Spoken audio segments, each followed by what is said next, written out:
Hey everybody, welcome back to another video here on Financial Friends. Thank you for joining me in another episode of the Dividend Journey.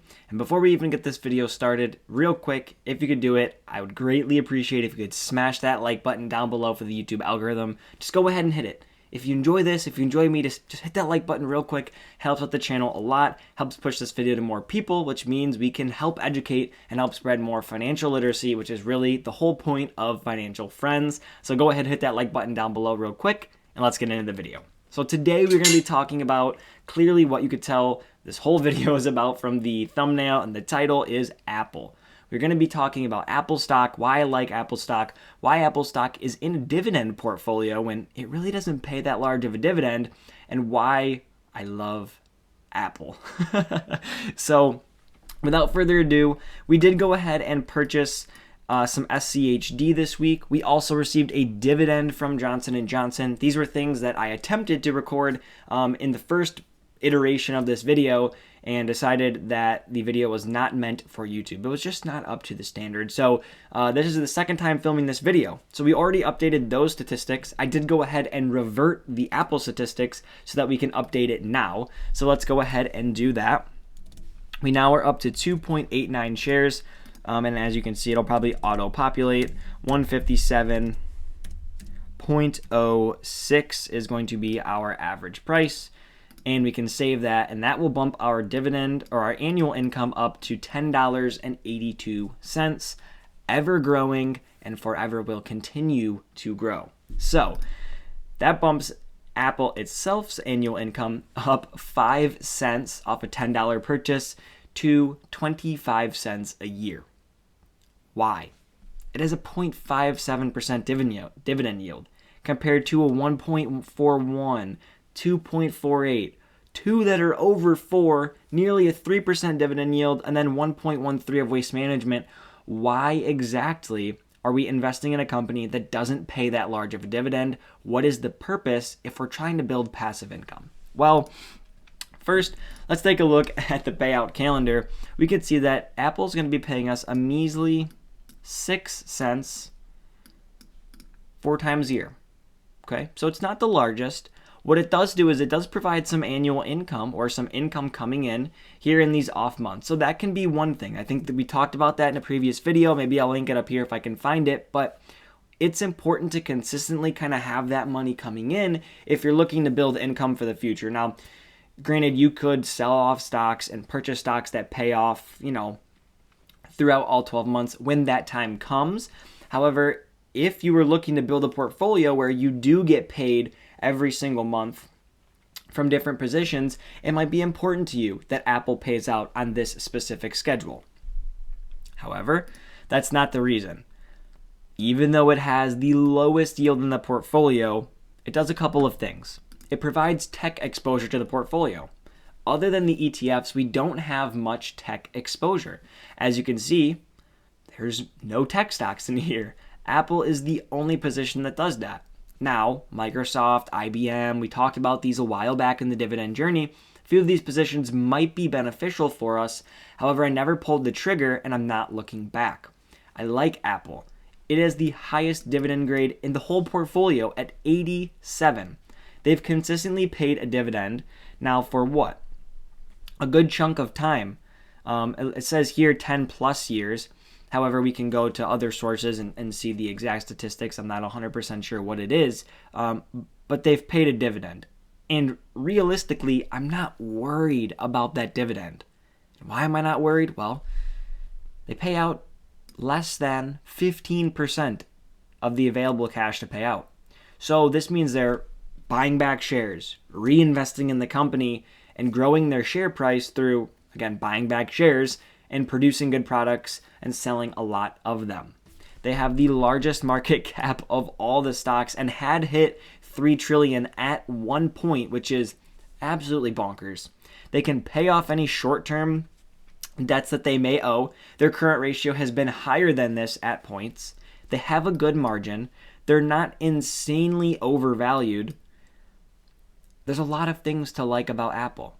Now, it is a little bit more volatile. We did say that we want to keep this portfolio a little bit more stable, but But I'm not super worried about that because, again, it's not the largest position in this portfolio. I think relative, it's one of the smallest ones at the moment.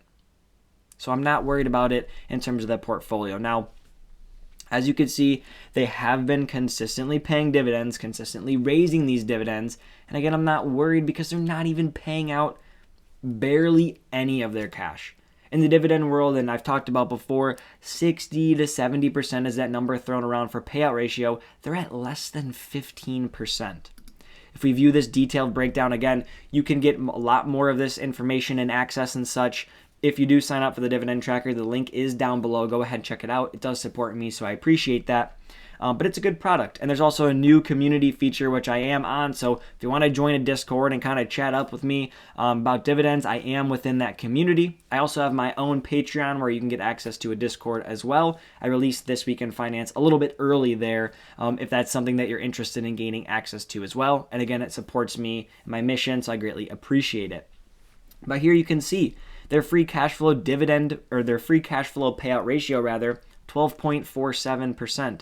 Dividend payout ratio, again, that under 15%. Net debt to capital gets a 70. Net debt to EBITDA gets a 70 again on this scale. The dividend yield itself is low, which means its stock price is high and or growing, and so they're not paying out too much. They're not trying to attract people with high yields. Their growth is good. Their current ratio is solid. This is a great company. And why is this a great company? Well, they make a lot of money. They generate a lot of revenue. Here's a revenue from 2004 to 2021. It's growing.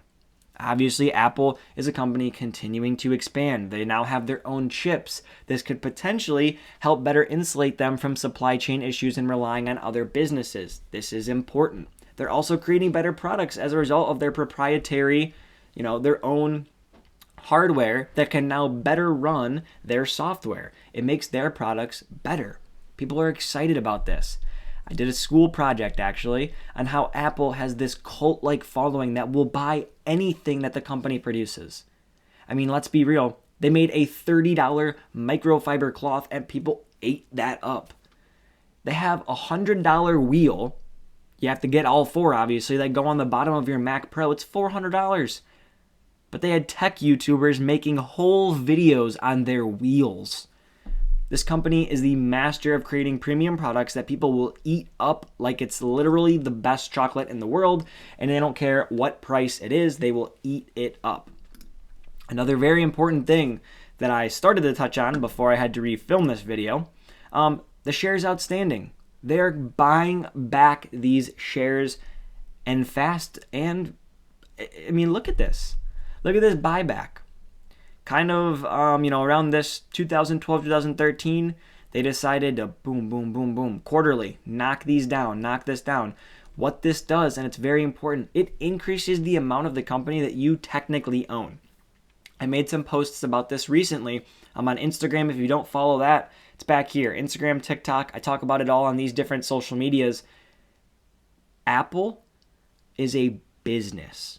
Target is a business. Any stock that you're buying is not just TGT or AAPL. There's an actual business behind it. And Warren Buffett mentions that if the business performs well, eventually the stock will follow. This company makes good products that people like and people will buy. They're taking their shares off the market. They're increasing the way that the company looks. I mean, Warren Buffett's portfolio is 42% Apple. That should say something about the business. He trusts the leadership behind this business. This has been something that's gone around a lot. AirPods, the revenue from AirPods has made more money, and I'm not sure exactly when this is from. It's kind of a meme in the investing space. More than Shopify, Snapchat, Twitter, Square, Spotify, AMD, Nvidia, and Adobe. And competitive with Uber. AirPods, just the AirPods.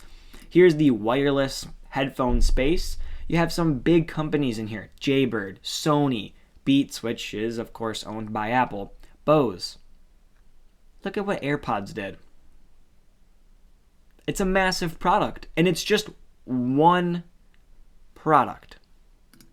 Here's can AirPods become Apple's next mega seller. Look at the growth. The growth in the amount of AirPods they have sold. And this is a product that they've now created a second version of that potentially, and at some point they probably will make a third version of. So again, Apple knows what they're doing. And here we can see their different revenue segments. This is actually on the public creator side, the little insights. Again, follow me on public if you're not already.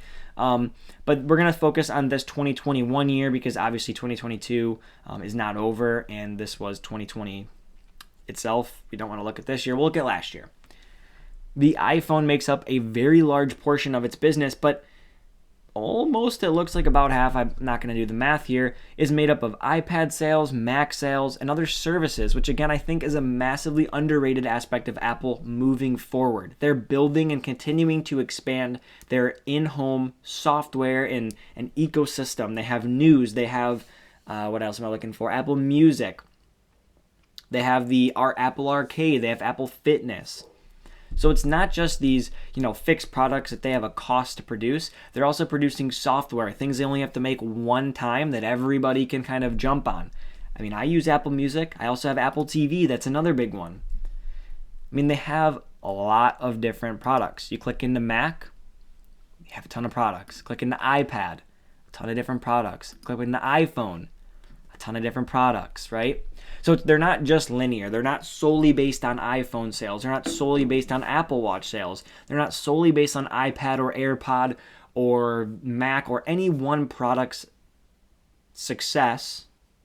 They have an infrastructure built out. Apple is a company that if you put your money in this stock, I'm not telling you what to do. This is not investment advice, but if I put my own money in this stock, I am not personally worried about it. Invest at your own risk. I'm not a financial advisor. This is not financial advice. It's not buy, sell, trade, or hold advice. However, I personally feel like it's the largest company in the world. My money will be safe. It's not going anywhere. Could it go down? Yes. Could it also go up? Yes. But in relation, all of this, in relation to a dividend portfolio, this dividend is safe. It has a good score, as you can see here, an 87. I don't believe that Apple's dividend is going anywhere anytime soon. They've proven that they will buy back shares. They have fantastic financials. They're not related on any one product or aspect. Now, it is a company that produces things that people will eventually kind of let go in hard economic times, but phones and cell phones and tablets and computers have become integrated with all of our lives in such a way that even in the hardest of times, people will still buy them. And when times get rougher, people will still buy them. So, overall, I love Apple. I love the stock. It's never going to become too big. Remember, we have a very specific way that this portfolio is built to lower our risk, keep stability, keep a high dividend yield, and continue to grow the portfolio. So Apple's never going to become 50% of the portfolio, but it will become 10%, or as we add a couple more individual stocks, 5% of the portfolio. We'll let the ETFs do the heavy lifting, but we'll also make sure that a small portion of the portfolio is allocated to one of the most successful businesses of all time, and hopefully one that will continue to be successful and grow their dividend, which is really what we'll like to see over the next 10 to 15 years. This dividend will get larger and larger and larger as Apple pays out maybe a little bit more. The price continues to appreciate, and they continue to make a lot more money. So, I hope that you enjoyed this video. I hope this gives you a little bit better of an idea as to why I invest in Apple. Do all your own research. Go ahead, take a look at all your own different statistics, different websites, different things like that. I highly encourage you to always do your own research. But this was mine, a little bit of an insight on mine, that is, and why I like Apple, and why I will continue to invest in Apple in the dividend portfolio, as well as a few other portfolios I have. So go ahead, like I said, hit that like button if you enjoyed this video. Comment down below, what is your long-term belief stock? Obviously one of mine is Apple, but what's yours? And also, what cell phone do you have? Are you an Apple? Are you a Google Pixel? Are you a Samsung? Let me know down in the comments below. I hope that you have a great day. Hope that you enjoy the rest of your day, and I'll see you in the next one. Take care.